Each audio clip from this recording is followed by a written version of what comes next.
আন্তর্জাতিক ফুটবলে নিজের অভিষেক ম্যাচ খেলতে নেমেই সামর্থ্যের শতভাগ দিয়ে খেলেছেন ইংলিশ প্রিমিয়ার লিগে খেলা হামজা দেওয়ান চৌধুরী। অ্যাটাকিং মিডফিল্ড ও আক্রমণভাগে প্রাণবন্ত ছিলেন প্রথমার্ধে। বিরতির পর ডিফেন্সিভ মিড থেকে শুরু করে সব ক্ষেত্রে সফল ফর্ম দেখা যায় তার। অন্যদিকে অবসর ভেঙে ফেরা সুনীল ছেত্রীকে তেমন সুযোগ দেয়নি বাংলাদেশ।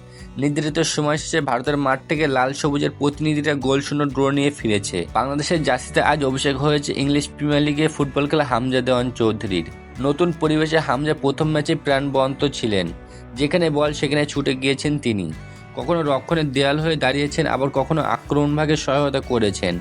বাংলাদেশের কর্নারগুলো হামজাই নিয়েছেন। মাঝে মধ্যে হামজার বাড়ানো থ্রো পাস ভারতের রক্ষণের ত্রাসের সৃষ্টি করেছে। প্রতিপক্ষের সঙ্গে বল দখলের লড়াইয়ে অধিকাংশ সময় হামজাই জিতেছেন।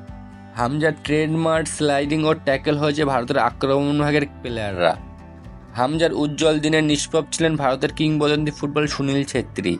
তিনি বাংলাদেশের গোলরক্ষক মিতুল মার্মাকে তেমন কোনো পরীক্ষায় ফেলতে পারেননি। কয়েক দফা বলে লাগান পাননি তিনি, আবার পেলেও ঠিকমতো টাইমিং করতে পারেননি। তাই ভারতের কোচ মনোলো মার্কেজ 81 মিনিটে সুনীল ছেত্রীকে তুলে নেন।